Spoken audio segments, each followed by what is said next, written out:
El olor a libros de contabilidad mohosos y tinta seca perdura en los sótanos más tiempo que los nombres en los escudos.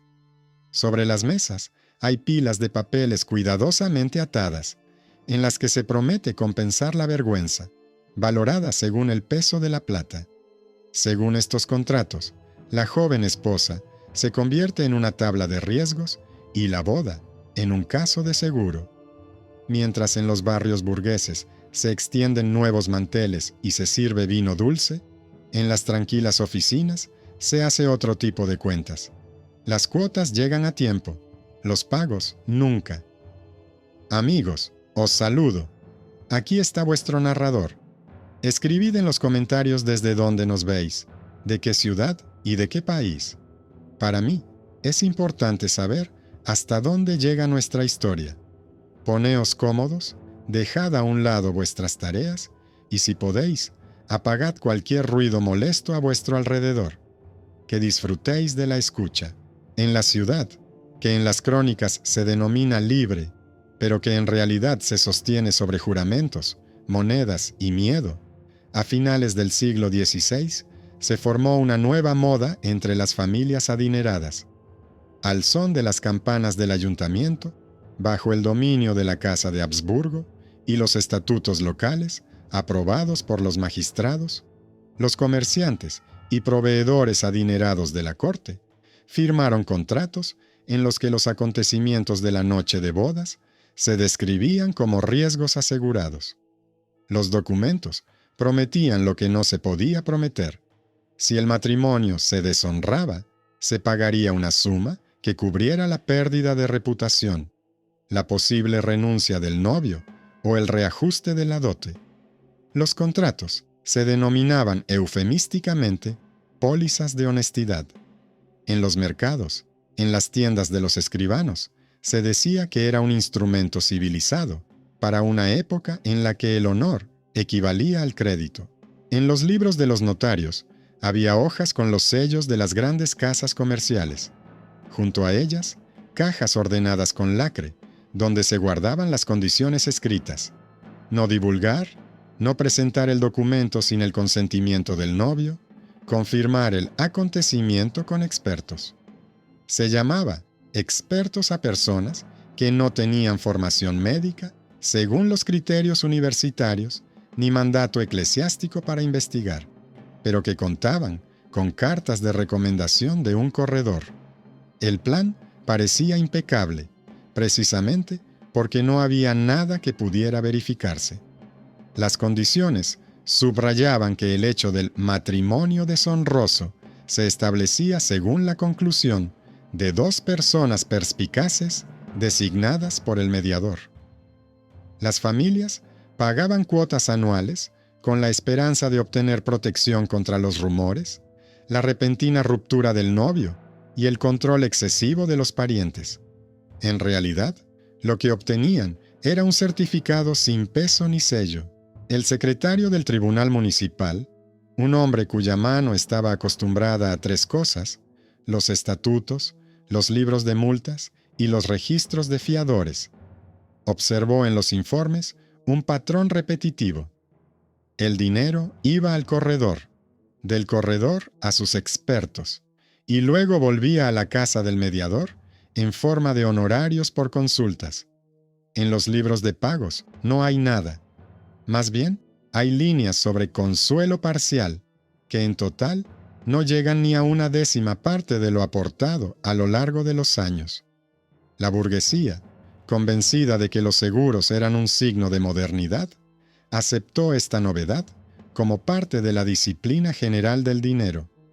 La ciudad vivía de los intereses comerciales, los derechos de compra, los aranceles y las comisiones. La Iglesia repetía en sus enseñanzas la importancia del acuerdo mutuo entre los cónyuges, pero a lo largo de un siglo se afianzaron las costumbres. Al contraer matrimonio, se discutía el tamaño de la dote, los derechos sobre los bienes, la residencia en la casa del marido, las multas por fuga y ahora también el importe de la contribución a la póliza.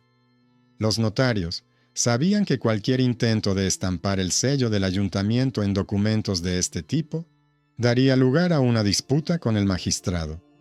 Los estatutos municipales no reconocían los seguros de acontecimientos que no pudieran verificarse objetivamente.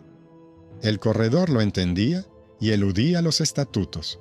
No intentaba dar a la póliza el estatus de documento público, sino que vendía un contrato privado, asegurando a las familias, a través de intermediarios, que eso era suficiente.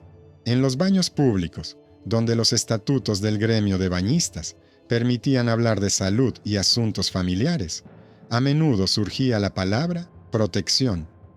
La paradoja era que la protección se medía en monedas y no en la garantía de un procedimiento justo. La investigación comenzó por unanimidad. En el libro de multas de un año, en el que la cosecha de la valle vecina fue mala y la ciudad sufrió el encarecimiento del pan, el escribano encontró una anotación que decía: se ha impuesto una multa al comerciante por calumniar a su esposa. La cantidad era pequeña, porque la familia había llegado a un acuerdo a través de intermediarios. En la nota se indicaba: la reclamación de indemnización, mediante acuerdo privado, no ha sido satisfecha. La expresión se repetía varias veces en diferentes años. No había ninguna anotación de pago íntegro. A algunos se les cubrieron los gastos de los cambios en la dote, una pequeña parte. A otros se les pagaron monedas en honor, un poco más que la tasa por la escritura notarial. Esto significaba que el papel polvoriento que se mostraba en las tiendas en realidad no servía para nada.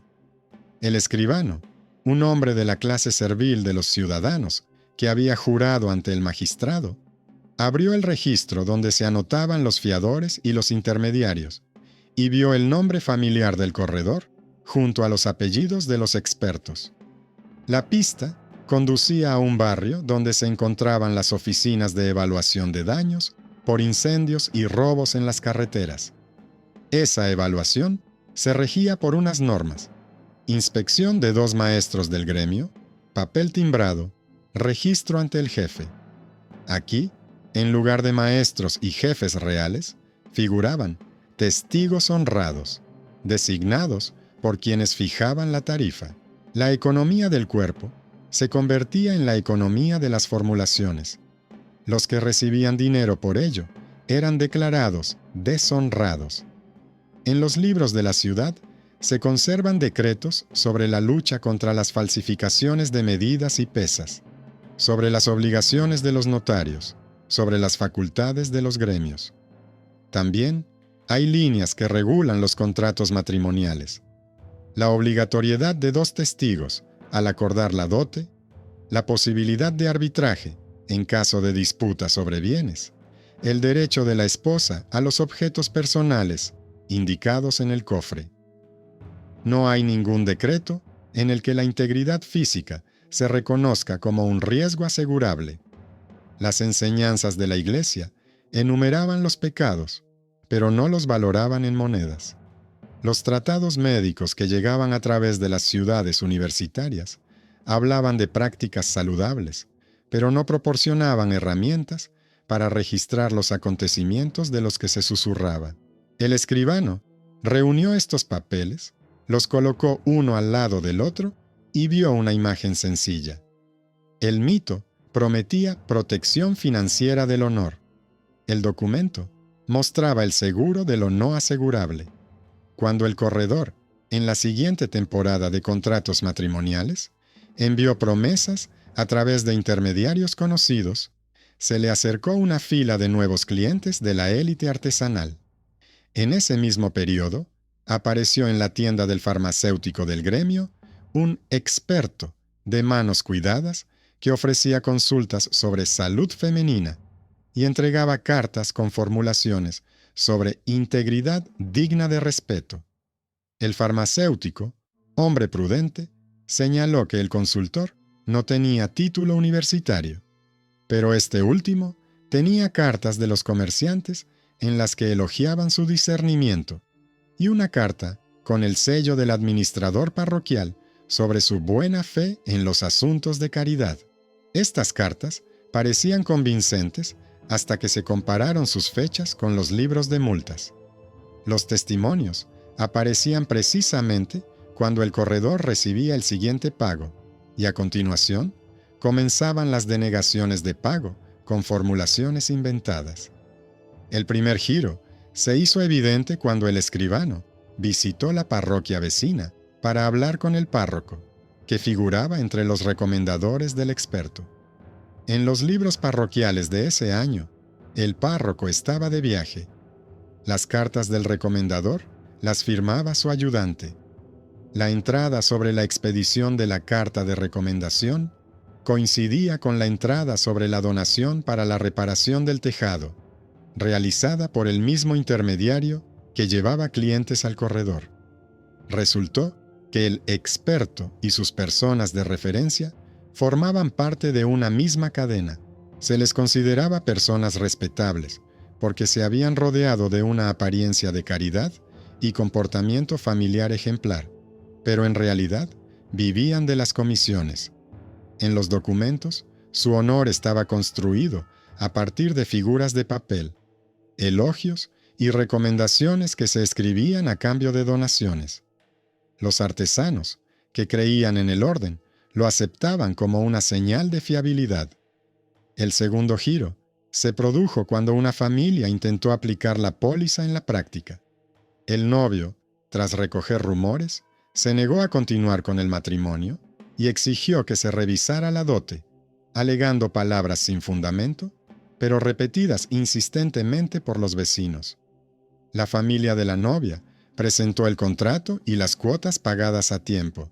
Alegó un caso de seguro y se dirigió al corredor para solicitar el pago. Este designó a unos expertos. Estos llegaron, examinaron las cajas con la ropa, contaron el lino, hablaron con las criadas y se marcharon, dejando un papel con las palabras «dificultad para establecer los hechos» e «insuficiencia de indicios indirectos», tras lo cual recomendaron una compensación parcial. La cantidad era insignificante. Cuando el padre de la esposa amenazó con acudir al juez, el corredor hizo saber a través de intermediarios que tal actuación se consideraría una calumnia contra el buen nombre del mediador y que éste acudiría a los tribunales. De este modo, el seguro se convertía en una amenaza de efecto contrario.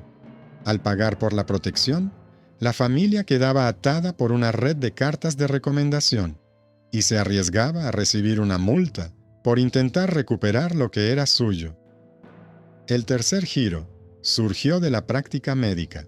En la ciudad había bañistas cuyos estatutos estipulaban guardar bajo juramento los secretos de los clientes, no hacer preguntas sobre asuntos familiares, no dar certificados que no se refirieran a la salud, confirmada por úlceras y fiebres visibles. Los expertos del corredor eludían esta norma. No se posicionaban como bañistas ni como médicos universitarios, sino como personas selectivas y bondadosas obligadas a proteger el honor. Sus documentos rara vez se impugnaban públicamente, porque nadie quería perturbar las rentas.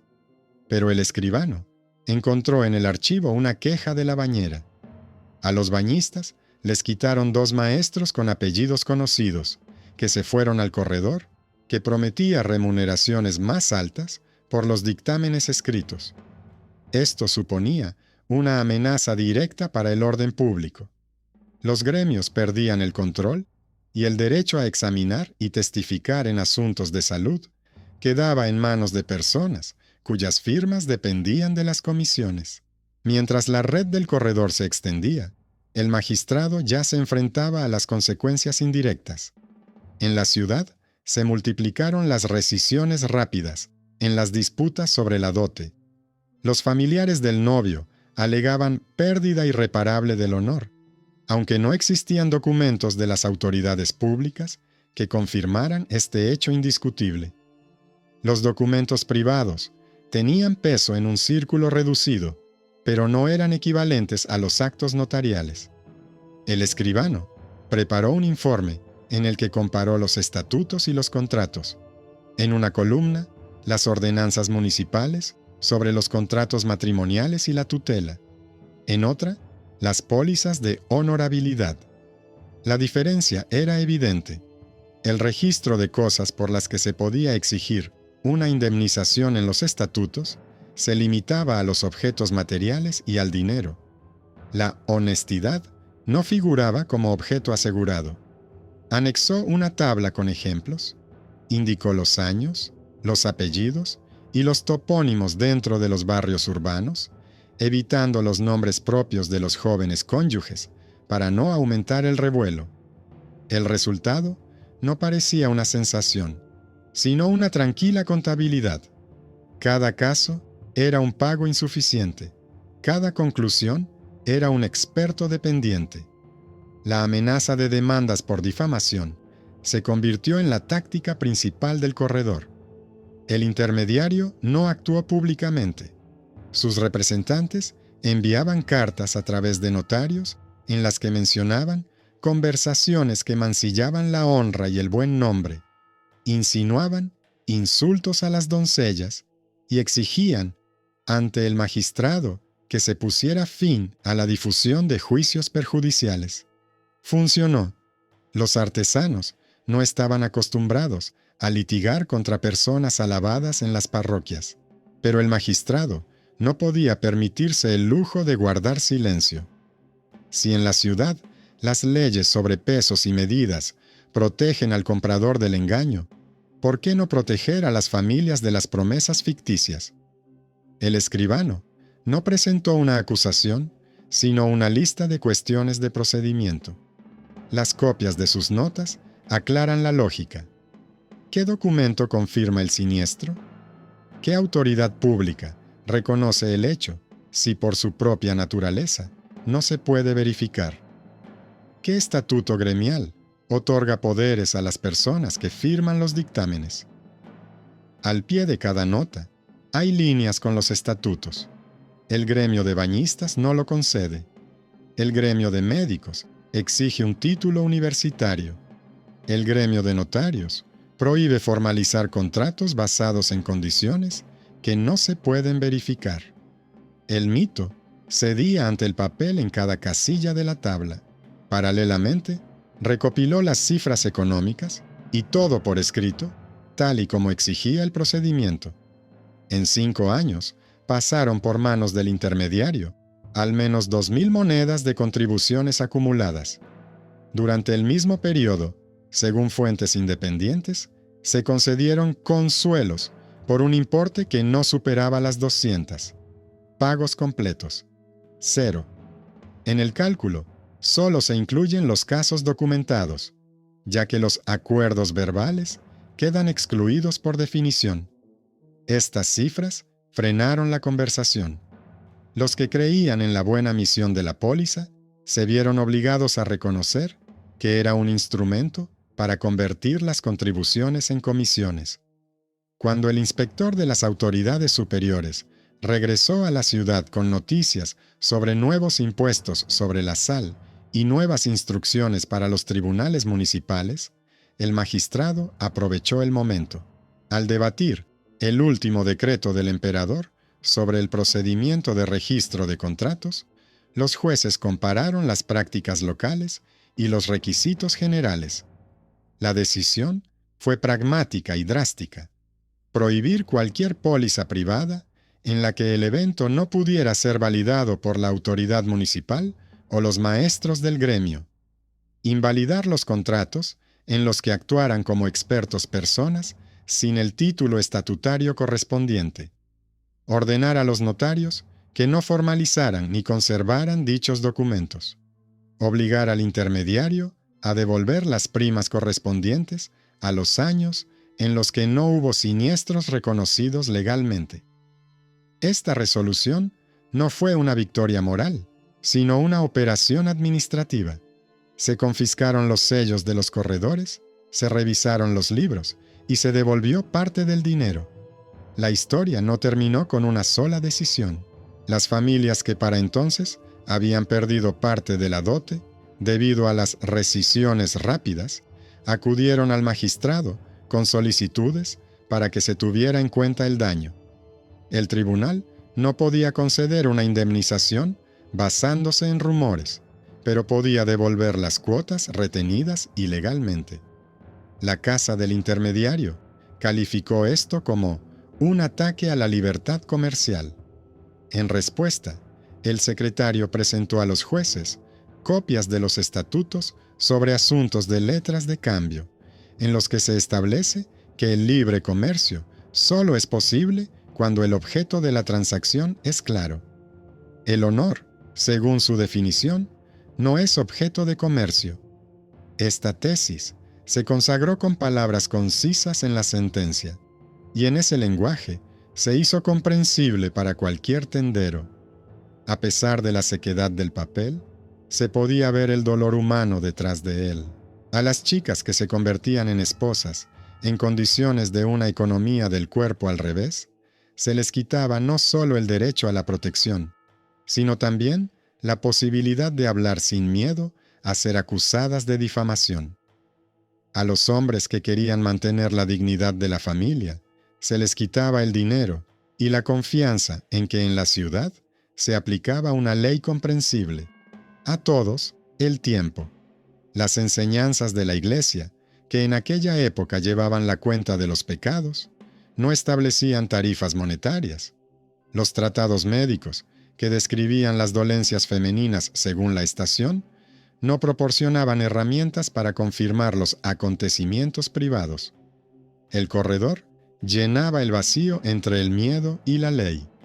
Pero el vacío no se convertía en ley por el hecho de que se le pusiera un sello. El escribano dejó una nota sin moraleja en su cuaderno. En ella se describe que en la ciudad, donde saben calcular las ganancias y las pérdidas, se han inventado contratos que aseguran no lo que se puede medir, sino lo que se puede imponer. En la misma página, con una letra acostumbrada a las formulaciones, se indica que el magistrado devolvió las cuotas y prohibió las pólizas en las que el resultado dependía de la palabra de los expertos del intermediario. No hay nombres, solo años, actas y estatutos, líneas secas que inquietan, porque no describen una maldad fortuita, sino una institución de control bien estructurada. En esta institución, el cuerpo se convertía en la piedra angular del crédito, y el crédito en la puerta de entrada a una casa donde decidían personas ajenas. Así se cerró la tienda de promesas, escritas en pergamino con bonitos títulos. Pero la ciudad no lo olvidó. En demasiadas bodas se pagó la protección, que resultó ser una cuerda en las muñecas. Al final del informe hay 2 columnas, mito y documento. En la primera, la expresión protección financiera del honor. En la segunda, la resolución del magistrado sobre el seguro de lo no asegurable. Entre las columnas está toda la diferencia entre los porches de las casas, donde se discuten en voz baja los rumores, y los escalones de piedra del ayuntamiento, donde se cuentan las líneas y se estampan los sellos. Y si esta historia tiene una lección, no está en las palabras de los predicadores, ni en el bullicio de los mercados, sino en el simple movimiento de la mano del escribano, que ordenó los papeles en el orden correcto y demostró que detrás del escaparate de la modernidad, a veces, se esconde una vieja cuenta por la confianza. Más adelante, no había que lidiar con palabras bonitas, sino con protocolos, donde cada línea era como una sutura en una cicatriz. En los libros de la ciudad, se puede seguir cómo el mediador intentaba afianzarse en las instituciones habituales. Hacía donaciones para la reparación de la capilla, pagaba las velas para el altar, financiaba la guardia durante las ferias de otoño. Así, se creaba una apariencia de fiabilidad. Pero los mismos libros de multas mostraban lo contrario: un aumento de las pequeñas disputas por cuestiones de honor, un agravamiento de las disputas por la dote, un aumento del número de comisiones de mediación por acuerdos extrajudiciales. En las tiendas se hablaba de tranquilidad y previsibilidad, pero en los registros aparecían cada vez más anotaciones sobre casas al borde del escándalo, donde había que pagar por cada palabra. El escribano no le daba importancia moral a esto, simplemente apilaba hoja tras hoja y veía cómo la novedad se convertía en un sistema.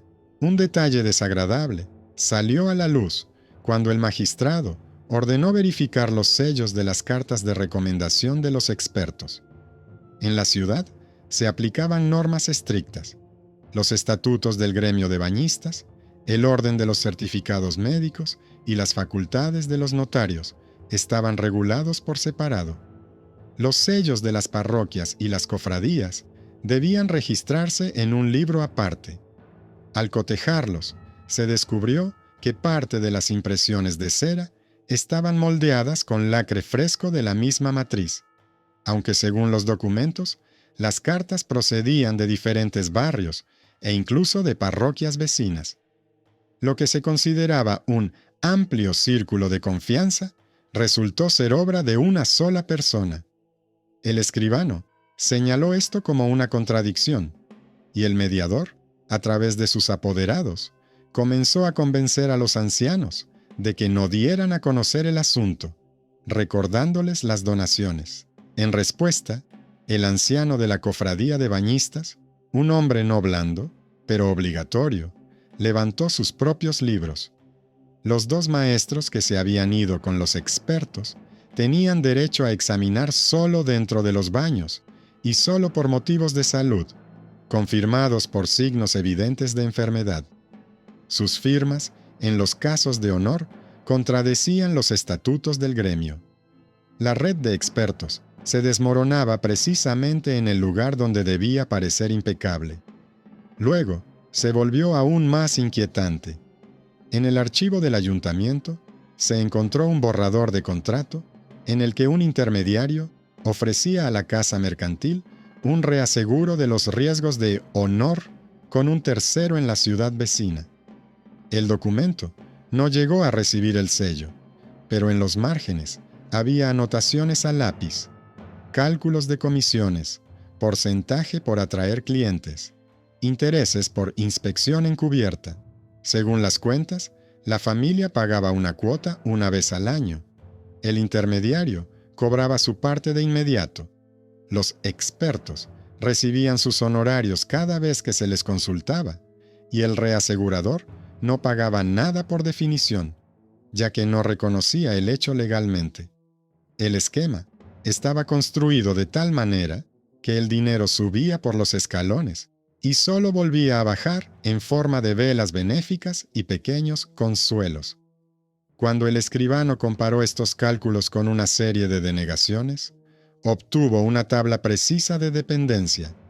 Cuanto más insistía la familia en obtener el pago, más frecuentes eran las amenazas de demandas por difamación, y más palpable era el riesgo para la propia familia, no en términos económicos, sino de reputación. La objeción contra la póliza se convertía en un ataque a la beneficencia. La desgracia en esta historia tenía forma material. Cofres con el ajuar, con una lista de telas, vajilla y ropa blanca. Llaves que guardaba la joven que se había convertido en esposa. Partes repartidas de los ingresos de la tienda. Todo esto debía tenerse en cuenta y ser objeto de litigio en los tribunales. Lo que no se contabilizaba era lo que el corredor había convertido en mercancía. La idea de que un acontecimiento que no se podía verificar públicamente podía ser objeto de una indemnización monetaria. En las ciudades del imperio sabían cómo asegurar contra incendios. Los almacenes de los comerciantes se quemaban realmente. Los vecinos lo veían, medían las huellas, evaluaban las pérdidas por medida y peso. Sabían cómo asegurar los robos en el camino.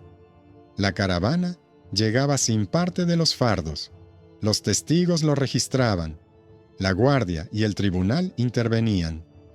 Pero aquí, El intermediario trasladaba la lógica de los incendios a un ámbito en el que era imposible llevar al tribunal un madero carbonizado o un fardo roto. El escribano lo anotó secamente: hecho no válido, y al lado, póliza inadmisible. Para entonces, ya se había hecho habitual en la ciudad la figura del segundo experto, un hombre que en años anteriores había trabajado como escribano en la oficina de un usurero y sabía cómo elaborar calendarios de pagos. No tenía nada que ver ni con el gremio de bañistas ni con la práctica médica, pero se distinguía por su agudeza mental y la precisión de sus formulaciones. Fue él quien introdujo en el uso una serie de expresiones como integridad digna de respeto, indicios indirectos de deshonra o pruebas incompletas del suceso, que permitían denegar casi siempre las solicitudes. Sus cartas lucían los sellos de confianza de las grandes casas. Estas casas eran admiradas por sus ricas caravanas y la financiación de la muralla de la ciudad. Parece que su apoyo es en sí mismo una prueba. Pero en el libro de contabilidad del magistrado había otra lógica. La confianza en el capital no convierte una opinión privada en una base jurídica. Las familias, cansadas de las amenazas y las humillaciones, comenzaron a llevar sus baúles con documentos al ayuntamiento. Entre estos documentos se encontraron varios recibos extraños. Los novios firmaban compromisos de refrenar los rumores difamatorios a cambio de un descuento en la revisión de la dote, y el mediador actuaba como garante del silencio mutuo. Era otro giro más. La póliza, vendida como protección, funcionaba en realidad como un mecanismo para comprar el silencio. En un caso, pude ver cómo el padre de la esposa, un hombre diligente y con fe en el orden, reunió 3 testimonios de expertos, pagó las comisiones por cada uno de ellos, y como resultado, solo recibió un papel sobre la existencia de discrepancias y la recomendación de pasar a un acuerdo doméstico. El dinero se gastó en comisiones, se compró el silencio y no hay certeza jurídica. En el libro de gastos de la familia, que llevaba una cuidadosa ama de llaves, aparecieron líneas sobre el ahorro en leña para el invierno debido a estos pagos. Las cifras secas se convirtieron en frío en la casa. Cuando la presión llegó al límite, el magistrado llevó el caso al ámbito de los procedimientos. Ordenó interrogar a los jefes del gremio sobre la admisibilidad de emitir dictámenes fuera de sus estatutos. El gremio de bañistas respondió con una referencia a las normas, el secreto del cliente, la falta de derecho a emitir dictámenes que no se refieran a enfermedades evidentes. El gremio de médicos remitió a los privilegios universitarios y recordó que quienes no tienen un título académico no pueden denominar sus documentos como certificados. El gremio de notarios señaló la prohibición de sellar contratos privados basados en condiciones que no pueden ser verificadas por las autoridades municipales o los maestros del gremio. De este modo, 3 instituciones independientes, cada una celosa de sus competencias, pronunciaron lo mismo, sin retórica ni palabras grandilocuentes. Fue un coro concertado poco habitual en la ciudad. El mediador, sintiéndose amenazado, recurrió a su arma habitual, el miedo a los tribunales. A través de sus apoderados, comenzó a enviar notificaciones sobre atentado contra el orden público y daño a la buena reputación de las doncellas, insinuando que cualquiera que criticara la política estaba supuestamente atentando contra el honor de las mujeres. Era cínico y eficaz. Nadie quería ser sospechoso de grosería. En respuesta, el secretario preparó un nuevo informe en el que no figuraba ningún nombre de la vida privada. Solo había estatutos, normas procesales y datos sobre los pagos. En la última página, puso un ejemplo de la práctica municipal de asegurar almacenes. Allí se aplicaba una validación en 3 etapas. inspección de 2 maestros con derechos de timbre, protocolo de la guardia, registro de los daños por parte del jefe. A continuación, señaló que en las pólizas de honor no existía ninguno de estos eslabones y que no podía existir. La comparación resultó más convincente que cualquier sermón. En ese momento, parte del clero se puso del lado del procedimiento. Las instrucciones parroquiales ya contenían desde hacía tiempo un recordatorio sobre la reciprocidad de las obligaciones conyugales y la inadmisibilidad de la coacción. Los sacerdotes no se entrometían en las disputas comerciales, pero les resultaba insoportable ver cómo se utilizaban las palabras religiosas como etiqueta comercial. Varios párrocos, cuyos nombres no se hicieron públicos, enviaron notas al magistrado en las que pedían que se pusiera fin a las prácticas que convertían la conciencia y la conversación de arrepentimiento en una confirmación de casos de seguro. Estas notas supusieron un tercer giro. La base moral con la que se amparaba el mediador dejó de funcionar incluso a los ojos de las personas cercanas al altar. Y, una vez más, el argumento decisivo no fueron las ideas elevadas, sino el orden. La parroquia no tiene autoridad para certificar contratos comerciales, lo que significa que su sello en estos asuntos es un abuso de la confianza de los feligreses. Mientras tanto, la economía de la ciudad seguía sus ciclos. En una de las temporadas de verano, se produjo una interrupción en el suministro de sal. Los precios se dispararon y las pequeñas tiendas se vieron afectadas. Es en momentos como estos cuando se hacen evidentes los gastos innecesarios. Las familias que pagaban por la protección del honor comenzaron a hacer preguntas directas a los contables sobre la utilidad de las contribuciones. En la tienda, donde la viuda del comerciante llevaba la contabilidad, apareció una columna titulada Sin utilidad, en la que anotaba todos los pagos que no habían dado resultados tangibles. En esta columna, además de los lujos, había 2 partidas: los excesos para aparentar y las pólizas de honestidad. La viuda no leía tratados y no le gustaban las palabras grandilocuentes. Simplemente contaba el dinero mientras se ocupaba de las preocupaciones del invierno. Cuando hubo varias viudas como ella, el magistrado obtuvo lo que le faltaba a cualquier reforma: la demanda social de una norma clara. La decisión a la que se llegó parecía seca e incluso formal, pero ahí estaba el sentido. El magistrado invalidó los contratos cuyo objeto no podía ser validado por las autoridades municipales o los maestros estatutarios. Prohibió a los notarios guardar y certificar documentos de este tipo. Obligó al intermediario a devolver las cuotas de los años en los que no hubo siniestros legalmente reconocidos. Ordenó a los gremios que impidieran a sus miembros emitir cualquier tipo de dictamen fuera del marco de los estatutos. No hubo ejecuciones sonadas ni procesiones ejemplares. Solo un protocolo en el que cada línea se ajustaba a las normas ya existentes. El corredor intentó impugnar la decisión apelando a la libertad de contrato privado, pero la libertad municipal implicaba la claridad del objeto del contrato, y en este caso no había objeto. Las devoluciones comenzaron con largas verificaciones. En la oficina del magistrado se apilaron cajas con listas de contribuciones, se cotejaron con los libros de los notarios y se invitó a los apoderados de las familias. Se descubrió que parte de los pagos se realizaban a través de terceros, precisamente esos expertos que cobraban una comisión por traer clientes. Estas personas desaparecieron de la ciudad tan rápido como habían aparecido.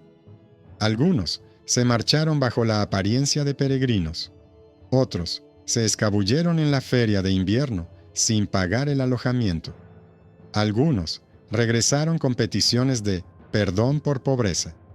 El tribunal no los persiguió penalmente, porque no habían cometido ningún delito en sentido formal. Solo habían firmado cartas de opinión. Pero el tribunal tampoco les permitió quedarse con lo que habían ganado a costa de la angustia ajena. A través de los baúles sellados y los bienes, solo se pudo recuperar una parte. El resto se disolvió en donaciones, regalos a los guardias y matrimonios ventajosos con familiares del intermediario. Parecía el desenlace definitivo, pero todas las historias de este tipo tienen su lado oscuro. En él habitan las conjeturas, como el agua en los sótanos.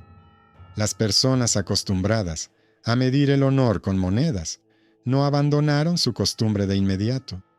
Durante algún tiempo siguieron circulando por la ciudad recibos privados de buena reputación, que ya no se intentaban hacer pasar por pólizas de seguro, sino que se ofrecían como cartas de garantía para las negociaciones matrimoniales. La diferencia era sutil y peligrosa. El magistrado no podía prohibir a los particulares intercambiar valoraciones de carácter, pero podía seguir prohibiendo convertir esas valoraciones en mercancía monetaria. El secretario, una vez concluido el asunto principal, creó una nueva carpeta donde guardaba esos recibos, marcándolos como documentos sin valor legal. Comprendía lo obvio. A las instituciones de control les gusta cambiar de nombre y continuar con lo mismo bajo una nueva denominación. Por eso, meticulosamente adjuntaba a cada nuevo documento los estatutos anteriores, como si aplicara una compresa fría a una herida para evitar que se infectara. Ese mismo año, cuando la ciudad devolvió parte de las cuotas y dejó de emitir peritajes ficticios, en el hospicio gestionado por el administrador municipal, se observó una consecuencia inesperada. Las mujeres dejaron de acudir con solicitudes de cartas de protección y comenzaron a pedir con más frecuencia formularios para presentar denuncias oficiales por coacción por parte de sus familiares. Estas denuncias no se convirtieron en casos mediáticos, y eso fue lo correcto. Se examinaban a puerta cerrada, con la participación de 2 jueces y una mentora experimentada de la Hermandad Femenina de la Caridad. El final de estos procedimientos rara vez era sonado, pero casi siempre daba lugar a uno de 2 resultados. O bien, se ordenaba a los familiares que no ejercieran presión bajo pena de multa, o bien, las familias acordaban un nuevo orden de propiedad y residencia que eliminaba el motivo del chantaje. Así, la sustitución de la póliza ficticia por un procedimiento real dejó de ser una abstracción y se convirtió en una protección concreta. Mientras tanto, los expertos del antiguo intermediario, que se habían quedado sin sus fáciles ganancias, intentaron establecerse en ciudades vecinas, ofreciendo los mismos servicios como asesoramiento moral. En algunos lugares, lograron sobrevivir varios meses, pero las noticias sobre sus métodos se difundieron más rápido que las carretas y las caravanas. Los jefes de los gremios comenzaron a intercambiar copias de la decisión municipal de prohibir las pólizas con eventos no verificables. Este documento se convirtió en un modelo precisamente porque no se refería a las costumbres ni a los sentimientos, sino a la verificabilidad. No contenía ni una sola palabra sobre la virtud o el vicio, solo enumeraciones. ¿Quién tiene derecho a emitir conclusiones? ¿Qué hechos están sujetos a verificación pública? ¿Qué transacciones se consideran nulas?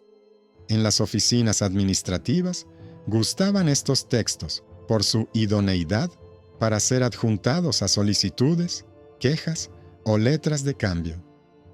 El secretario, que comenzó la historia con una nota en el libro de multas, al final hizo exactamente lo que debe hacer una persona de su profesión. Cerró la carpeta, levantó la vista hacia la pared, donde colgaban las listas de magistrados de años anteriores, y escribió otra línea en el registro. La conversión de la novedad monetaria en el Instituto de Control se ha suspendido por decreto. Esta línea no provocaba entusiasmo, pero daba una sensación de solidez al tiempo.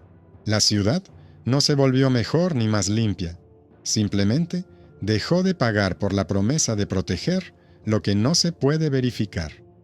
En el lenguaje de la oficina, esto sonaba seco, como la escarcha de enero. En el lenguaje del hogar humano, significaba que en los baúles quedaban un poco más de sábanas de lino, en las mesas un poco más de pan y en el invierno un poco más de leña. En esta aritmética no hay lugar para la sensacionalidad, pero sí para la vida que continúa cuando los sellos vacíos se guardan en una caja y los estatutos vuelven a su lugar. Pero incluso cuando parecía que el mecanismo estaba desmontado y los engranajes apilados sobre la mesa, la inercia de los hábitos seguía su curso. Las uniones familiares seguían celebrando bodas a la antigua usanza, con listas de bienes y promesas de orden en la casa, y en esas listas aún quedaban casillas vacías, donde antes se anotaba la cuota anual por la protección del papel. Estos espacios vacíos comenzaron a llenarse con nuevos sustitutos: recomendaciones fraternas, avales de vecinos, cartas morales de respetadas damas de sociedades benéficas. A primera vista, parecía más suave que antes, sin cuotas ni intereses, pero la lógica seguía siendo la misma. Se intentaba convertir el honor en dinero para disponer de él según las reglas del trato. El escribano, que se había aprendido de memoria el lenguaje de los estatutos, vio cómo lo antiguo intentaba volver por la puerta grande y lo observó con la misma paciencia con la que en otoño se cuentan los sacos de grano en la torre de la ciudad. Los archivos familiares, acostumbrados a guardar los contratos matrimoniales, junto con los pagarés y los recibos de las tiendas, ahora traían a la oficina cuadernos donde se llevaba el registro doméstico de agravios. En ellos se enumeraban chismes, sospechas, notas sobre disputas familiares y a veces anotaciones sobre visitas al sacerdote o al jefe del gremio. La gente creía que un registro meticuloso les salvaba de la injusticia. Pero el registro sin procedimiento legal generó un nuevo mercado de influencia. A él acudieron los antiguos apoderados del mediador que tenía las pólizas. Ahora se autodenominaban guardianes del acuerdo y ofrecían calendarios pacificadores, en los que una de las partes se comprometía a no sacar determinados temas en las reuniones familiares y la otra a no reducir la dote en caso de revisión. Los documentos parecían inocentes hasta que el magistrado los comparó con el Estatuto Municipal sobre Mediación. Cualquier acuerdo que afectara a los bienes debía registrarse, o al menos firmarse ante notario. De lo contrario, se consideraba nulo. Los guardianes del acuerdo evitaban el registro, porque éste abría la puerta a una revisión judicial, y ellos necesitaban una zona sin forma, donde ganara quien tuviera en sus manos más cuadernos ajenos. Así surgió una nueva sombra del antiguo control. No una póliza, sino una carta de reserva, detrás de la cual no había una norma, sino la costumbre del chantaje administrativo. En una ciudad donde cada oficio tiene su propio equipo, los instrumentos jurídicos también estaban sujetos a verificación. El magistrado ordenó llevar a cabo un procedimiento poco común para aquellos años: la lectura selectiva de los registros domésticos con el consentimiento de las familias que recientemente habían celebrado negociaciones matrimoniales. No se leía sobre la vida privada, sino sobre el trámite de los documentos. ¿Quién los trajo? ¿Quién los certificó? ¿Quién insistió? De la lectura surgió un mapa de influencias, similar al esquema de los desagües después de un aguacero de verano. Los documentos fluían hacia las mismas manos que antes controlaban la red de expertos. En lugar de conclusiones remuneradas, se ofrecían recomendaciones amistosas, gratuitas. En lugar de una cuota anual, se asumía el compromiso de no hacer ruido. Lo justo era que estos recomendadores ya no pudieran cobrar dinero por contrato. El peligro era que seguían convirtiendo la confianza en poder y el poder en acceso a las decisiones ajenas. El escribano lo anotó secamente en una nota: transferencia de la garantía ficticia al ámbito de la costumbre. Luego, hubo que recurrir a la experiencia de aquellas instituciones que se habían ganado la confianza de la ciudad precisamente por su procedimiento. El gremio de comerciantes de productos marítimos tenía desde hacía mucho tiempo un procedimiento para resolver las disputas sobre los suministros de sal. 3 pasos consecutivos: inspección de las balanzas del proveedor, medición de control por parte del destinatario y registro por parte del jefe. Había errores, pero las reglas eran como escalones de piedra. Estos escalones fueron los que dieron lugar a un nuevo deslizamiento. El magistrado propuso una norma sencilla: cualquier garantía moral relativa a las negociaciones matrimoniales y la dote solo tiene validez en la parte que se refiere a bienes y dinero, y solo después de su registro ante notario. Todo lo que se refiere a la buena reputación no puede ser objeto de un compromiso escrito bajo ninguna circunstancia. La norma era breve y parecía obvia, pero se pronunciaba por primera vez como ley. Así, el mito de que el honor puede plasmarse en papel y contratarse comercialmente se topó de nuevo con un documento en el que se establece qué cosas son objeto de comercio y cuáles no. No a todos les gustó. Parte de las casas burguesas más antiguas estaban acostumbradas a apoyarse en el muro invisible de la reputación, que habían construido a lo largo de los años con donaciones y participación en fundaciones. Para ellos, la renuncia a las cartas de garantía parecía un atentado contra el instrumento de gestión de las uniones familiares. En respuesta, intentaron sacar a relucir el viejo argumento de la libertad de contrato privado. El escribano preparó una tabla comparativa para el magistrado. En la columna Libertad, incluyó las formas de acuerdo reconocidas por la ciudad: compraventa, préstamo, alquiler, pagaré, fianza. En la columna Prohibición, transacciones sin objeto, acuerdos basados en acontecimientos que no pueden ser verificados públicamente y cualquier intento de atribuir consecuencias patrimoniales a la posesión de un buen nombre. En la última línea de la nota había una fórmula notable: la libertad contractual existe cuando hay mensurabilidad y una parte comprensible del riesgo, y deja de existir cuando el objeto es la dignidad humana. Esta fórmula se transcribió luego en los cuadernos de los aprendices de notario y se colgó en la escuela del ayuntamiento para los escribanos de la ciudad. Mientras se preparaban estos documentos, llegó el invierno con vientos inusualmente largos.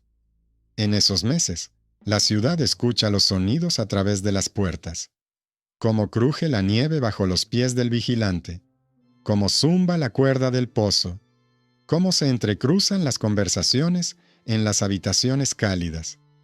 Una de esas noches, sobre la mesa del escribano, apareció una denuncia redactada con cuidado, sin nombres ni direcciones. Una nota anónima ha llegado a la familia, prometiendo paz a cambio de silencio sobre viejos rencores. A la denuncia se adjuntaba una hoja con elegantes arabescos. El texto había sido escrito por antiguos conocidos del mediador. Era un viejo truco con un nuevo nombre. El magistrado aceptó la denuncia para su examen, y éste se llevó a cabo según las normas de la sala cerrada, sin espectadores, con la participación obligatoria de un notario y un anciano del gremio correspondiente, ya que el asunto no se refería a buenos nombres, sino al reparto de los bienes de la dote. Al final, se dictó una concisa resolución: el recibo no tiene validez. La división de los bienes se llevará a cabo según el contrato matrimonial. Las partes se abstendrán de intercambiar documentos cuyo objeto no sea susceptible de registro. Esta resolución se empezó a aplicar posteriormente a denuncias similares como modelo, y el papel, que conservaba los sellos de los antiguos guardianes del acuerdo, se guardó en una caja con la inscripción «Formularios no válidos». Mientras tanto, en el asilo municipal, al que se acudía no en busca de palabras, sino de ayuda, comenzaron a surgir nuevas preguntas. Las mujeres que se casaban sin pólizas preguntaban no por cartas de honor, sino por cómo inscribir en el contrato matrimonial los bienes que seguirían siendo de su propiedad en cualquier circunstancia. La hospedería, que solo tenía derecho a dar consejos en el ámbito de la beneficencia, las remitía a los notarios. Los notarios, instruidos por las últimas disposiciones, incluían de buen grado en los contratos registros detallados de joyeros, ropa, herramientas para manualidades e incluso libros, si formaban parte de una biblioteca personal.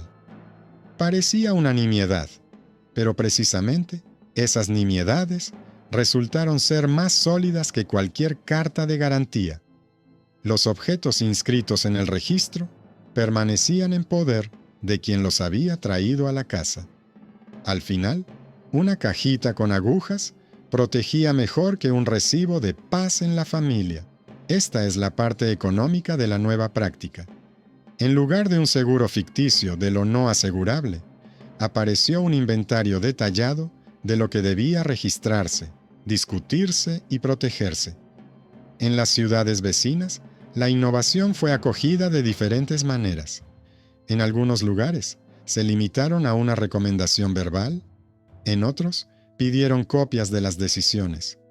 El escribano ayudaba a enviar las listas a través de mensajeros, adjuntando breves extractos.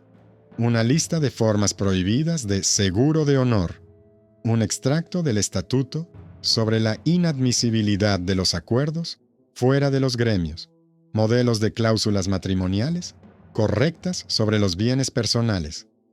Así, el documento se convirtió en costumbre, y ya la costumbre comenzó a frenar los intentos de devolver la póliza o sus sustitutos. Mientras tanto, el antiguo intermediario, al perder su principal fuente de ingresos, intentaba encontrar un lugar en otros negocios.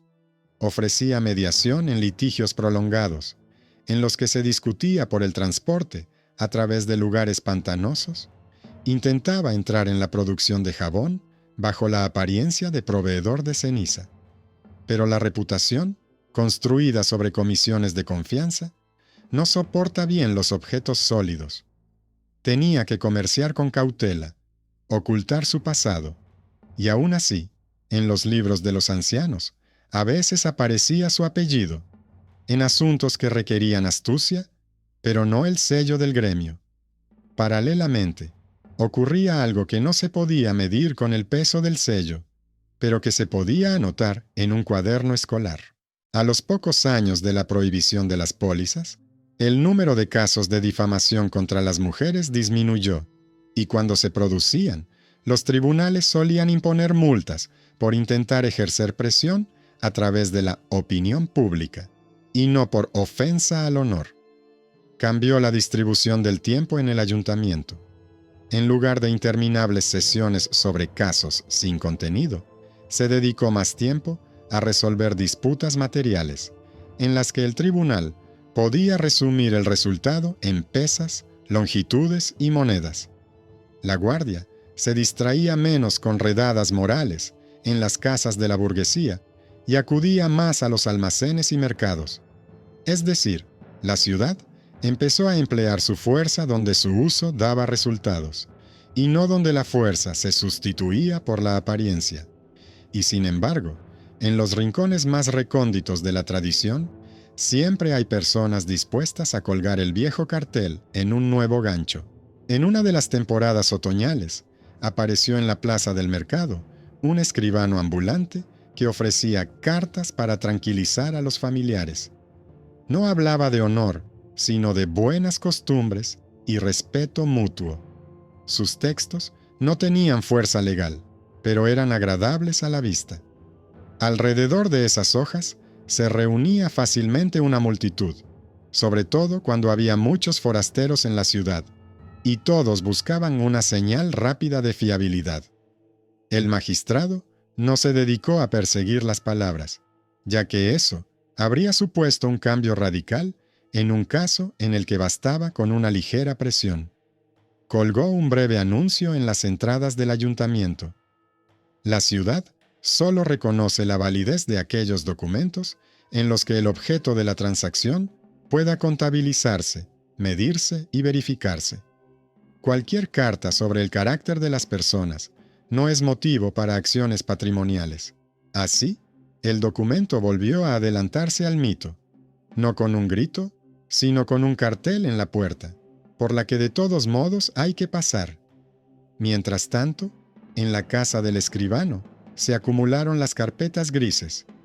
En una había certificados de cuotas devueltas, en otra, extractos de contratos matrimoniales con registros detallados de objetos personales, y en la tercera, copias de resoluciones sobre la invalidez de los recibos morales. Las revisaba por las tardes, como un vigilante inspecciona el patio después de una nevada, y sabía que lo más importante de esos papeles no era la grandilocuencia de las palabras, sino la repetición de las acciones. La repetición crea el hábito crea la norma crea la protección. Es una escalera aburrida, pero es la que sostiene el techo. En una de las hojas, hizo una anotación que sonaba casi como una crónica.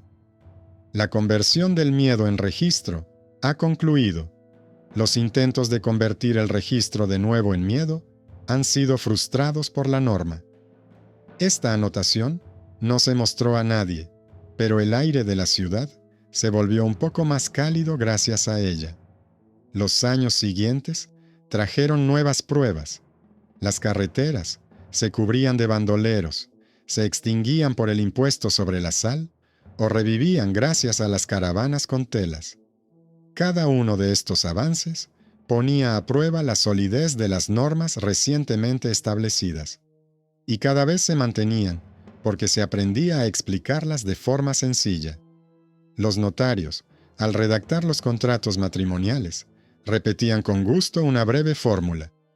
Enumerad lo que se puede tener en cuenta. Discutid lo que se puede sopesar. No firméis promesas que no se puedan verificar.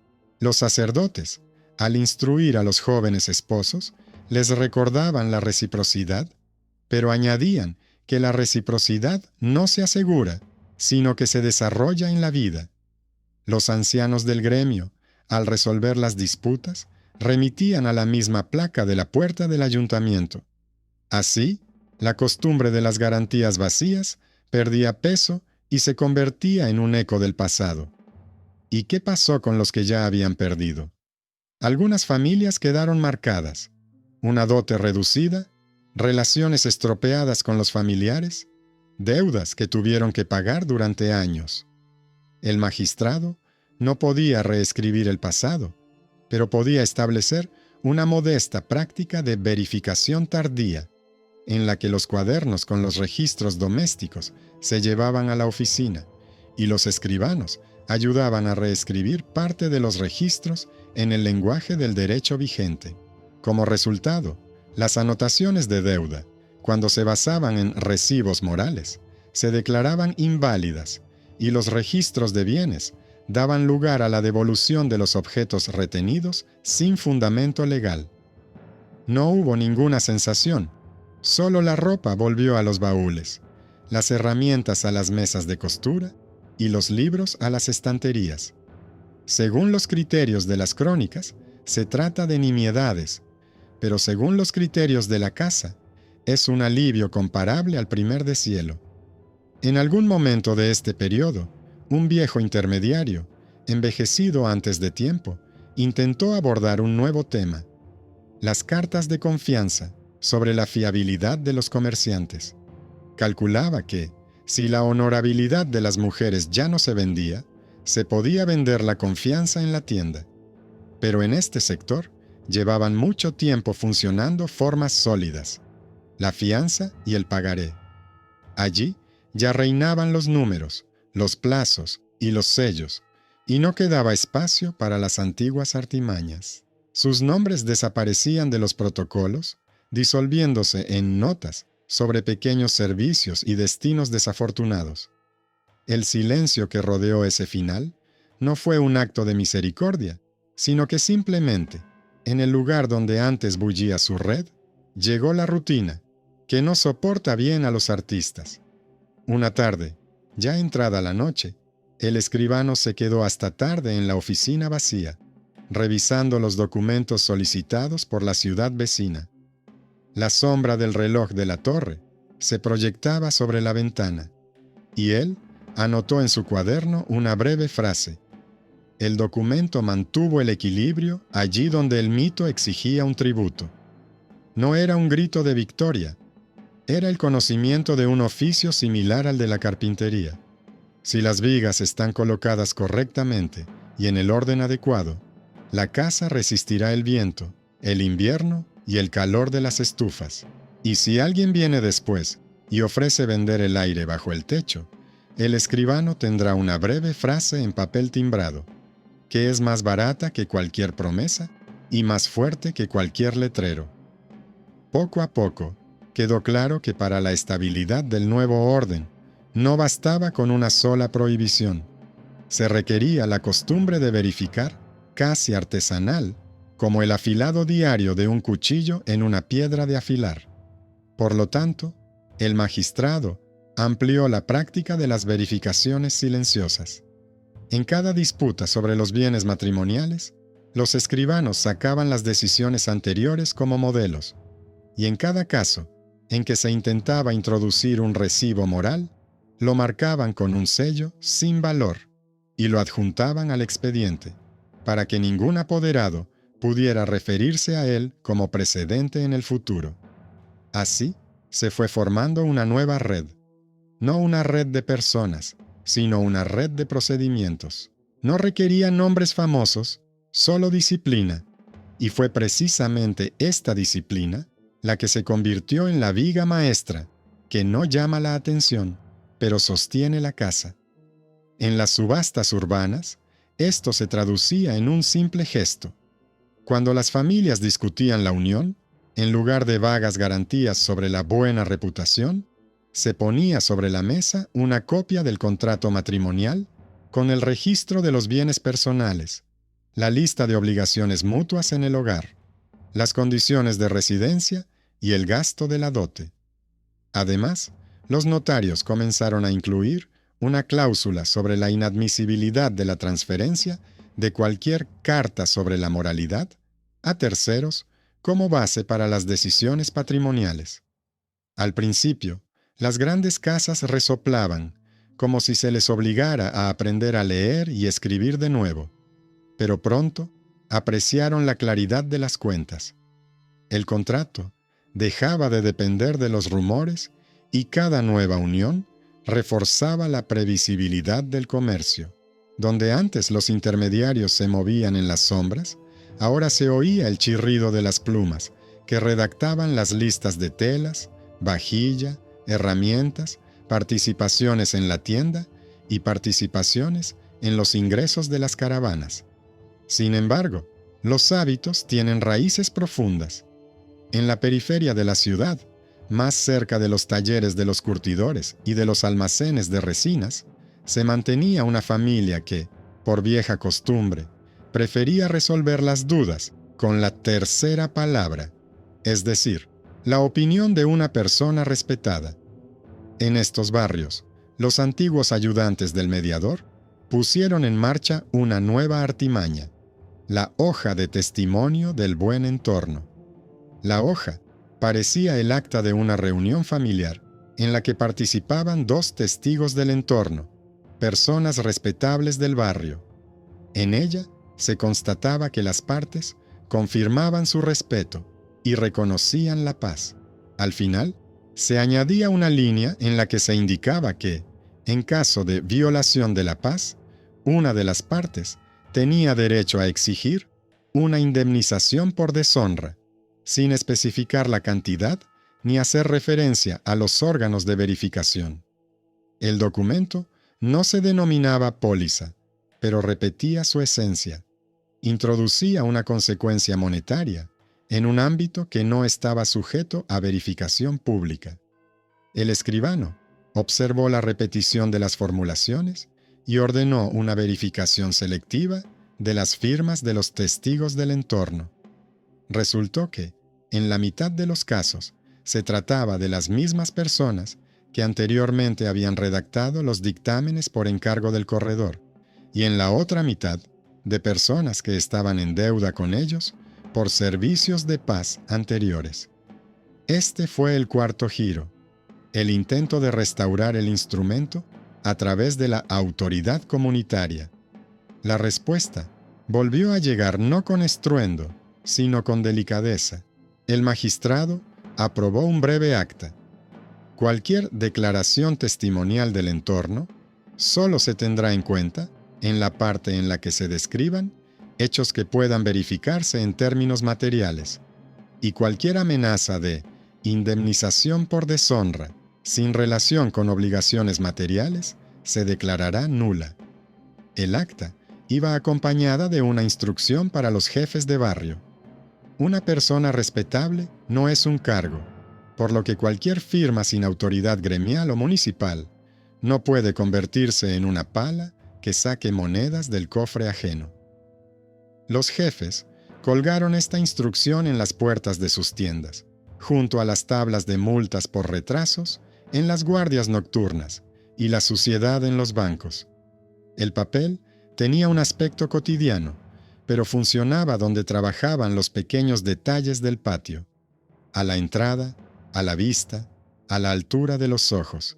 Durante este periodo, la Escuela Municipal de Escribanos, donde se formaba a los futuros notarios y secretarios, renovó el curso sobre las formas de las transacciones. Apareció una sección sobre acontecimientos no válidos, donde se analizaban con ejemplos por qué los incendios y los robos son asegurables y el deshonor del matrimonio no. ¿Por qué la fianza por una deuda está sujeta a contabilización y la fianza por moralidad no? ¿Por qué los contratos de silencio carecen de objeto y se deshacen al primer contacto con la mesa del juez?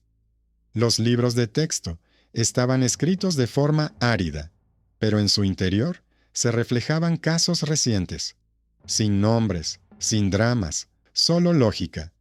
Los graduados de esta escuela se sentaban luego en los bancos de los notarios, en las oficinas municipales de las ciudades vecinas, en las oficinas de los jefes de los gremios, y con ellos se extendió la costumbre de comprobar no las palabras, sino las condiciones de verificación.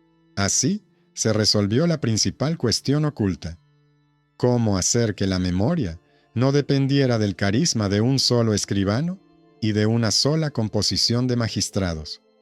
La respuesta fue la costumbre de desglosar el mito en puntos y superponerlo a las rejillas estatutarias. Por separado, se produjo una reestructuración de las prácticas eclesiásticas. En las instrucciones parroquiales, se empezó a hacer más hincapié en la reciprocidad de las obligaciones conyugales y en la inadmisibilidad de la coacción, pero sin interferir en la parte patrimonial. Los párrocos subrayaban que las cuestiones patrimoniales se resolvían en el ayuntamiento y las espirituales en la confesión, y que era peligroso mezclarlas. Algunas cofradías de caridad introdujeron una norma interna: no entregar ninguna nota que pudiera interpretarse como una liquidación de cuentas en asuntos patrimoniales y remitir cualquier cuestión sobre divisiones a las oficinas notariales. Esto supuso un importante punto de inflexión, ya que el antiguo sistema se alimentaba precisamente de la difuminación de las fronteras entre el apoyo moral y las consecuencias comerciales. Ahora, la frontera se hacía visible, y lo que es más importante, se repetía con la misma formulación de un barrio a otro. En el contexto de la reestructuración interna, la ciudad también sufrió conmociones externas. Un año trajo una primavera extraña con lluvias prolongadas, y las caravanas con sal se retrasaron semanas. Otro año, las carreteras se animaron con los pedidos de tela de la corte, y las tiendas de los comerciantes cambiaron rápidamente sus registros. En el tercero, la guarnición local aumentó las exigencias a los proveedores y en la ciudad se empezó a hablar de nuevos impuestos. Es precisamente en años como estos cuando más fácilmente se cuelan los aceleradores y los evasores. Se les reconocía por sus gestos idénticos. Vamos a volver a la simplificada Carta de Buenas Costumbres, solo para no perder tiempo con los registros notariales. Pero el comercio, escarmentado por las pérdidas del pasado, ya conocía el precio de la simplicidad sin sello. Una tras otra, las oficinas de los comerciantes comenzaron a exigir a las casas afines cláusulas claramente redactadas sobre los bienes personales y líneas contractuales precisas sobre el derecho de residencia y las participaciones en los beneficios. Esta disciplina de mercado respaldaba las nuevas normas con más fuerza que cualquier decreto, porque en ella las cuentas cuadraban o no cuadraban de inmediato, sin intermediarios consoladores. Mientras tanto, llegó al archivo del escribano un caso en el que se mezclaban casi todos los mecanismos encontrados anteriormente. Una familia del barrio de los curtidores se había unido a la casa de los proveedores de sal. Las negociaciones eran difíciles. Los curtidores mayores insistían en la buena reputación de la novia, mientras que los proveedores exigían una lista de bienes y compromisos claros. Los antiguos ayudantes del mediador propusieron una hoja de paz, en la que prometían limar asperezas a cambio del reconocimiento mutuo.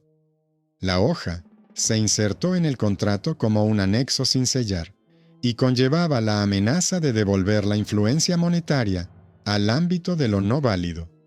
El notario, que por casualidad había estudiado un par de años con el mismo escribano, se negó a registrar el anexo y escribió en los márgenes una sencilla fórmula. El objeto no existe. La verificación es imposible. La promesa es insignificante. Según la norma municipal, la disputa se trasladó a una sala cerrada. Allí, los ancianos de las casas, demasiado orgullosos para negociar en presencia de terceros, se vieron obligados a comparar las listas de objetos con la hoja en blanco de la paz. A partir de ahí, la aritmética lo decidió todo. Los curtidores tenían registros de pieles, herramientas, participaciones en el taller. Los proveedores, conocimiento de los caminos y los almacenes. Y la hoja de la paz, solo texto.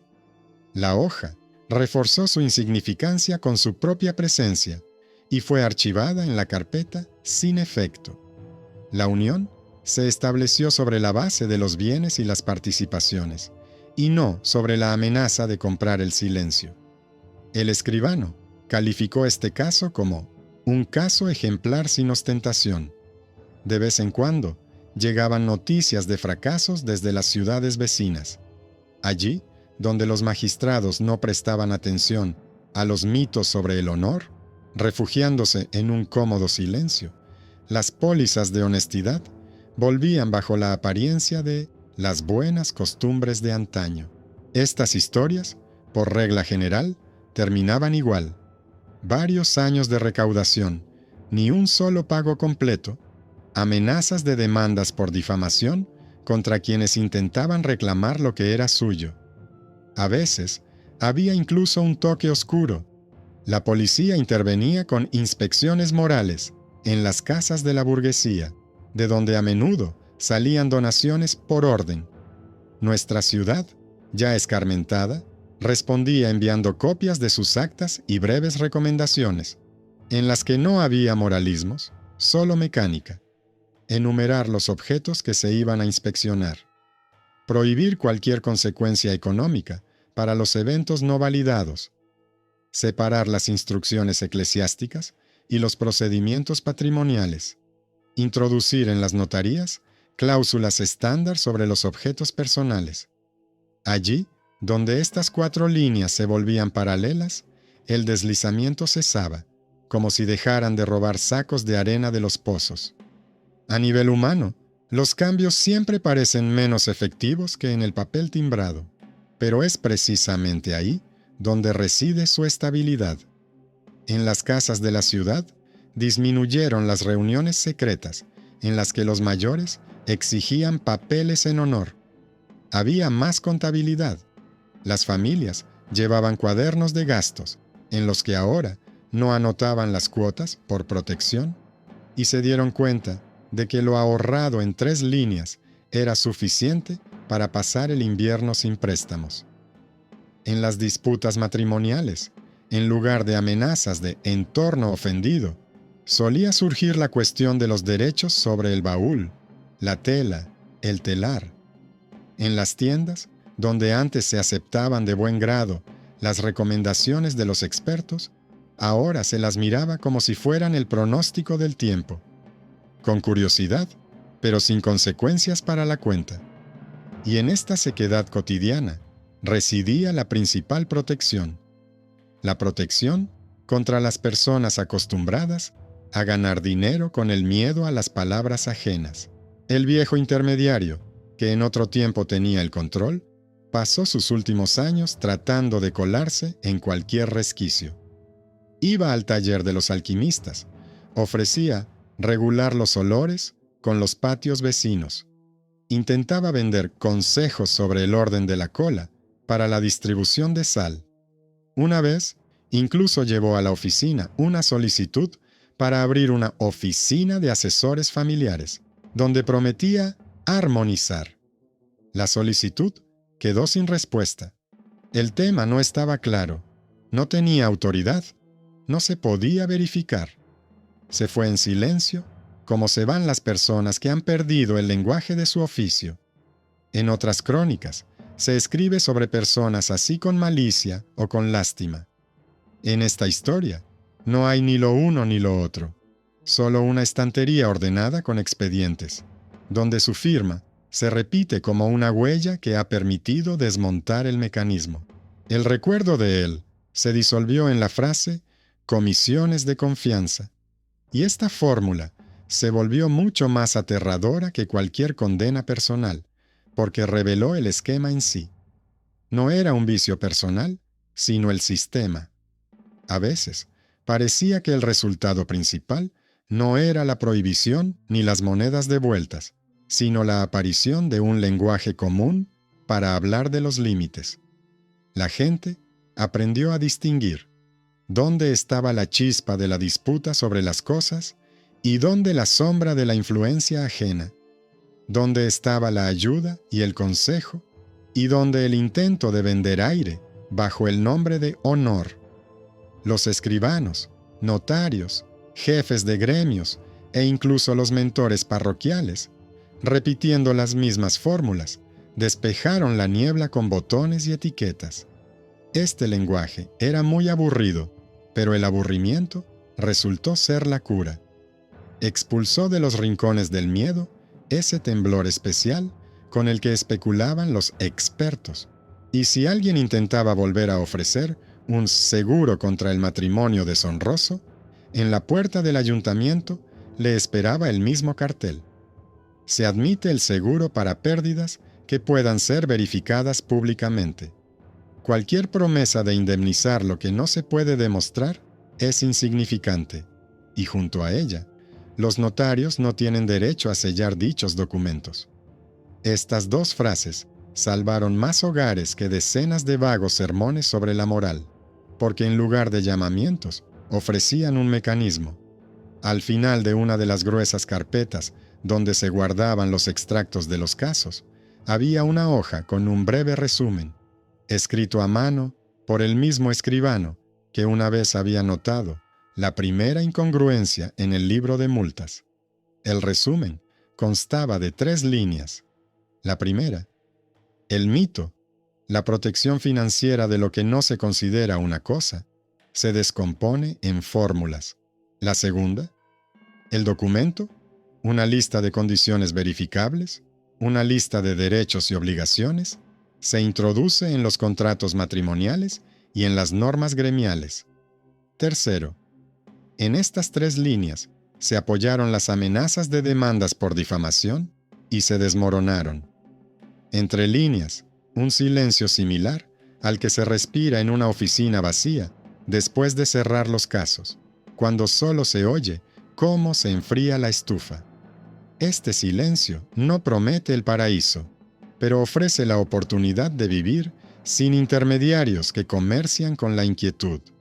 Y luego, la ciudad volverá a ocuparse de sus asuntos: la sal, las telas, los tribunales, el pesaje de sacos, las transferencias domésticas. Y si dentro de unos años alguien vuelve a traer en pergamino el brillante letrero de la póliza de protección del honor, lo pondrán junto al letrero de la puerta y dirán tranquilamente en el lenguaje del estatuto: no hay objeto, la verificación es imposible, la promesa es insignificante, las cuotas son reembolsables. La memoria de la ciudad absorbe la reforma, no cuando se apaga el lacre y se distribuyen las resoluciones en cajas, sino cuando se deja de buscar atajos en las cosas más cotidianas. Así sucedió aquí.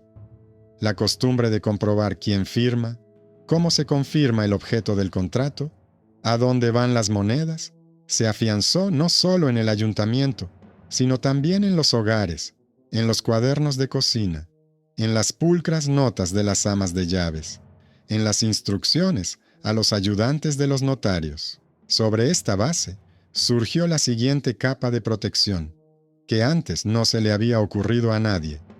Las familias comenzaron a asegurar no un mito, sino los riesgos reales relacionados con las cosas y el camino, y por extraño que parezca, cerraron definitivamente la laguna jurídica para la venta del honor. Cuando en las negociaciones matrimoniales surgía la cuestión de la futura residencia, se incluía en el contrato una cláusula sobre el derecho de la esposa a regresar por una temporada con su familia, en caso de enfermedad prolongada del marido, conservando parte de la dote. Cuando se discutía sobre la tienda, se anotaba la parte de los ingresos, no en términos generales, sino vinculándola a los días y a las fluctuaciones estacionales de las ferias. Cuando se trataba de la seguridad, se fijaba quién pagaba el transporte de la mercancía por caminos peligrosos. Estas cláusulas parecían áridas e incluso tacañas, pero eran precisamente ellas las que convertían el cuidado del hogar de un refugio de rumores en una aritmética en la que las cosas seguían líneas claras. En esta nueva topografía, el mito se quedó sin espacio. No quedaba lugar para él entre las columnas de contabilidad. El caso, en el que este cambio se manifestó con especial claridad, se inició a partir de una simple disputa sobre la habitación de la criada. La joven esposa, adulta y criada en la casa de un sastre, tenía derecho, según el contrato matrimonial, a un taller separado, donde guardaba las herramientas y las telas para sus propios trabajos. Los parientes del marido, acostumbrados a disponer de la casa según la antigua costumbre, intentaron convertir la habitación en un almacén de sal, explicando que era por el bien del negocio familiar. En años anteriores, este tipo de conflictos solían resolverse con susurros que conducían a recibos morales, hojas de paz y otras artimañas en las que, en lugar de objetos, figuraban vagas obligaciones de no difamar. Ahora, la disputa tomó otro rumbo. El notario sacó el contrato matrimonial, vio el registro de objetos personales y el punto sobre el local de trabajo. El decano del gremio de sastres envió un extracto de los estatutos sobre la protección de las herramientas de la esposa artesana. El magistrado convocó una reunión a puerta cerrada, en la que no hubo lugar para los antiguos mediadores. El objeto era medible, los estatutos eran aplicables y la habitación debía ser protegida de forma concreta. Los familiares del marido recibieron la orden, en un plazo no superior a 30 días, de llevar la sal al almacén común y compensar el tiempo de inactividad de la trabajadora con tela, contabilizada en su equivalente monetario. Ni una sola referencia al buen nombre, ni una sola alusión al deshonor. Solo el peso, la longitud, el plazo y la firma. En los archivos, este caso pasó desapercibido, pero fueron precisamente estos casos discretos los que acabaron con la posibilidad de que resurgiera el viejo rencor. Mientras tanto, el escribano, que desde el principio había comprendido la mecánica de la traducción del miedo en contabilidad, se dedicó a lo que normalmente no gusta hacer: redactar un breve compendio de formulaciones tipo para que cualquier decisión del magistrado pudiera sobrevivir sin él. El compendio incluía ejemplos de cláusulas matrimoniales, sobre cajas personales, el derecho a las herramientas, la distribución de los ingresos de la tienda, las ausencias estacionales y el procedimiento de arbitraje para disputas sobre bienes. En una columna aparte, incluyó frases prohibitorias que impedían la restauración de los seguros ficticios. No se pueden incluir en los contratos consecuencias económicas para acontecimientos que no estén sujetos a verificación pública. No se pueden sellar documentos en los que el objeto sea la evaluación del carácter. No se puede dar validez a las firmas de personas sin autoridad gremial o municipal. El compendio se convirtió en el libro de referencia de los notarios, y junto con ellos se difundió por las ciudades vecinas. Así, el documento, que en su día surgió de la oposición de una red de comisionistas, se convirtió en un lenguaje estable que hablaban diferentes ciudades sin ponerse de acuerdo sobre la moral, pero coincidiendo en la mecánica. Por supuesto, esto no eliminó el deseo de algunas personas de recuperar el antiguo poder en sus hogares. En un barrio, se produjo un retraso en los envíos de sal, y los mayores de las casas intentaron presionar a los jóvenes ofreciéndoles cartas de compromiso de tranquilidad, que no eran pólizas en el sentido anterior, pero prometían satisfacción monetaria si los rumores traspasaban el umbral. Los documentos los traía un hombre que en otro tiempo había sido ayudante de un mediador. Su mano se delataba por una fórmula repetitiva. Siempre dejaba al final un amplio margen para la interpretación monetaria, y la lista de testigos la seleccionaba entre personas que le estaban obligadas por sus servicios. Ahora, estas cartas se topaban con dos nuevos obstáculos. El primero era la negativa de los notarios a tocar esos textos, ni siquiera como copias, con la obligatoria anotación sin objeto. El segundo era la reacción del mercado. Las casas mercantiles, aprendidas por los errores de años anteriores, dejaron de reconocer las garantías amistosas como elementos de las negociaciones sobre la dote y exigían exclusivamente listas de bienes y participaciones. Parecía un frente sin batalla. El guardián de la paz, errante, traía su mercancía y la miraban como un trapo de colores en una feria. Llama la atención, pero no se acepta.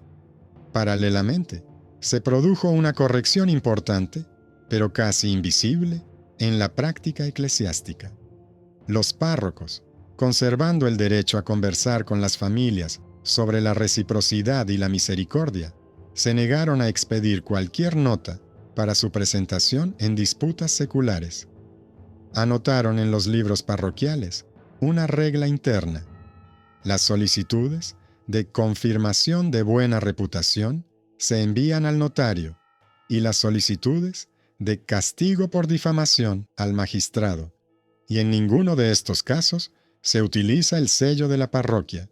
Esto separó definitivamente la esfera espiritual de la comercial y patrimonial, y privó a esta última de la posibilidad de apoyarse en el halo sagrado en asuntos en los que solo se requiere verificabilidad. Es difícil sobreestimar la importancia de esta decisión.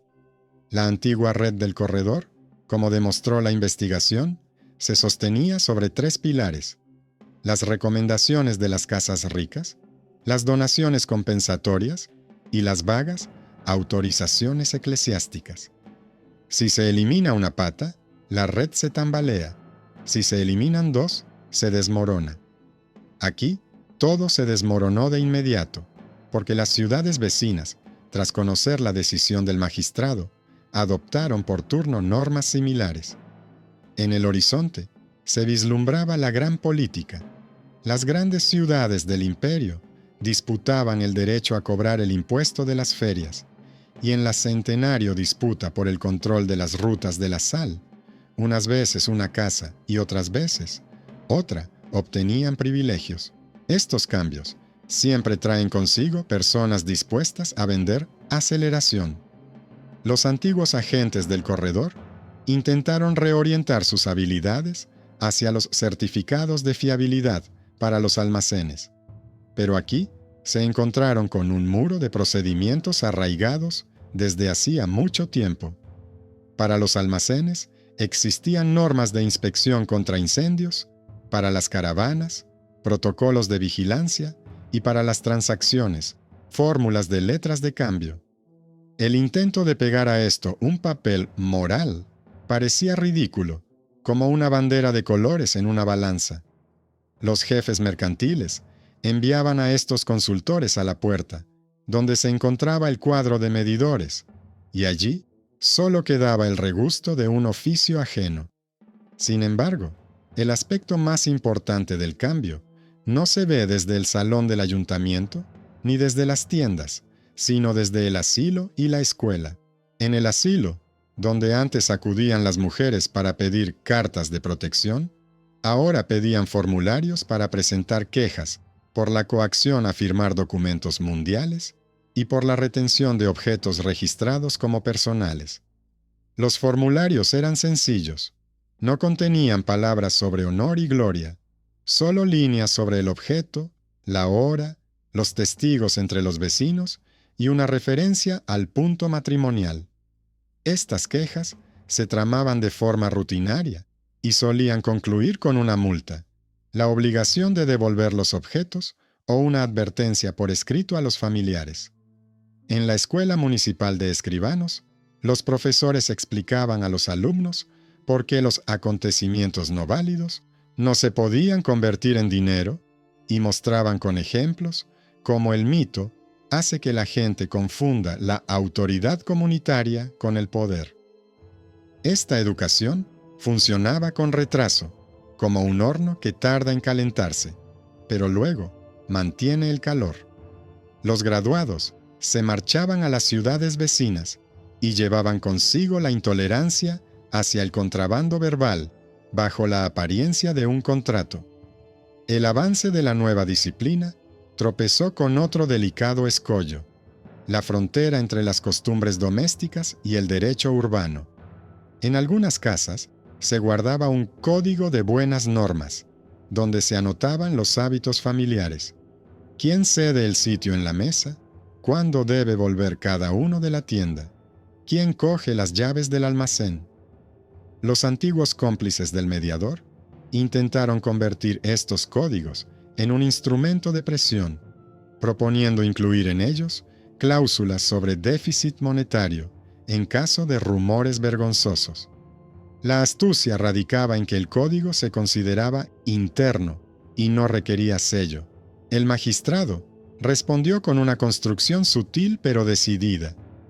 Los registros internos se reconocen en lo que respecta a la vida cotidiana y el orden, y cualquier línea que tenga consecuencias patrimoniales no es válida sin certificación notarial. Al mismo tiempo, el notario, al encontrarse con líneas de este tipo, está obligado a incluir en el contrato una fórmula estándar que prohíba las consecuencias monetarias para los hechos no demostrables.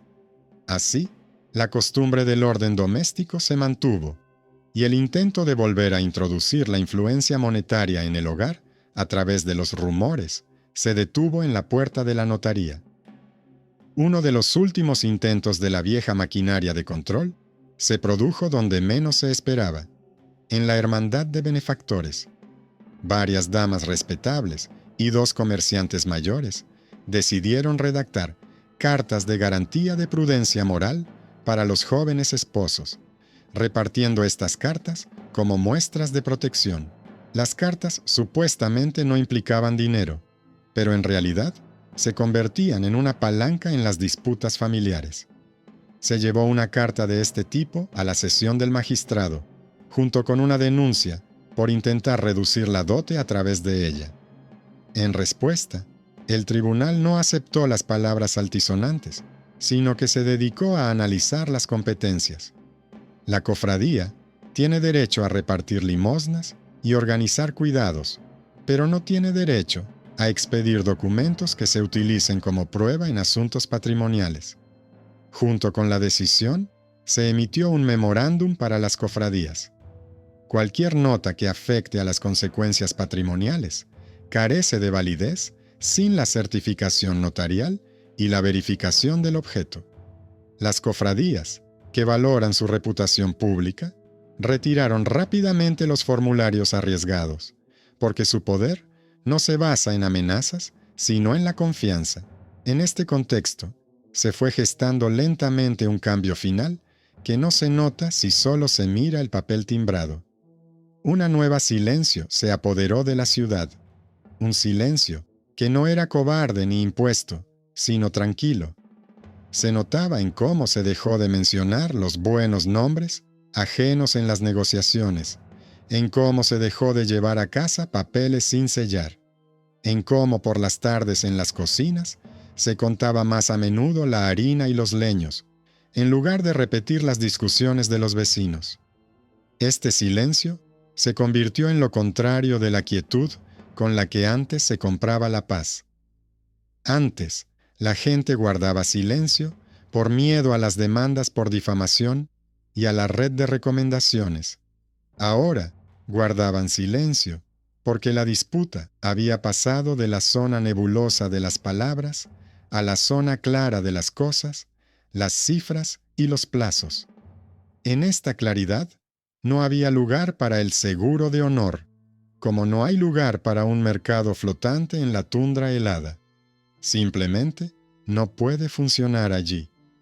Y sin embargo, para completar la crónica, hay que hablar de aquellos que perdieron y no se calmaron.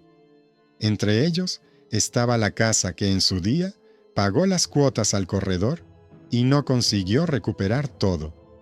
En sus cuadernos quedaron las líneas sobre los gastos de consuelo. Durante años acumularon irritación y soñaron con la revancha. En uno de los otoños, su mayor intentó crear en el barrio un comité de moral, sin sellos, sin estatutos, simplemente una reunión de personas respetables. El comité pronto comenzó a emitir advertencias y a continuación aparecieron recomendaciones de no contraer matrimonio con determinadas casas. Esta vez, el ayuntamiento no esperó a que las advertencias se convirtieran en una palanca económica. Emitió un decreto en el que, en una sola línea, resumió la experiencia de los últimos años. Cualquier carta colectiva que influya en decisiones patrimoniales, sin estar registrada en el ayuntamiento, no tiene validez, y sus autores están sujetos a una multa por interferir en el orden de celebración de acuerdos. El comité se disolvió sin llegar a convertirse en otra red de comisionistas. La policía no detuvo a nadie, no hubo marchas ejemplares. Solo hubo constancia en el lenguaje, objeto, verificación, autoridad, registro. Como un umbral de piedra, rompió los viejos hábitos, hasta que éstos, tropezando, quedaron fuera. En la última hoja de la carpeta resumen: el escribano hizo una anotación para los que vendrían después. En la anotación no había nombres ni fechas, solo 3 pares de palabras separadas por una fina línea. Por un lado estaba mito, protección financiera del honor, autoridad comunitaria, carta de paz. En el otro lado, documento, seguro contra pérdidas materiales, autoridad gremial, punto matrimonial y registro. Entre los pares, trazó 2 finas flechas. Una iba del mito al documento, con la firma descomposición en elementos verificables. La otra iba del documento a la costumbre, con la leyenda, repetición hasta convertirlo en hábito. Este escueto dibujo explicaba el resultado mejor que cualquier relato. La gente no se volvió más santa, la ciudad no se volvió más limpia, pero desapareció la forma de cobrar dinero por el miedo a las palabras ajenas. El resultado surgió de decisiones humanas: elevar los estatutos, cortar los papeles nulos, devolver las cuotas, enseñar a los notarios y escribanos, separar lo espiritual de lo material, obligar a hablar con hechos y no con palabras. Y por eso, el final no huele a grito de victoria, sino a hierro caliente del horno, tinta y pan. Donde antes se ponía sobre la mesa un papel abigarrado con la promesa de defender el honor, ahora hay una fórmula breve, casi aburrida. Solo se asegura lo que se puede pesar, contar y comprobar. Todo lo demás es insignificante y debe devolverse. En esta fórmula no se percibe moralidad, sino el tejido vivo de la vida, que, tras sobrevivir al estrecho nudo de la red de comisiones, se ha desatado y ha vuelto a moverse, como corresponde a una ciudad gobernada por estatutos y costumbres, y no por el miedo y el rescate del silencio.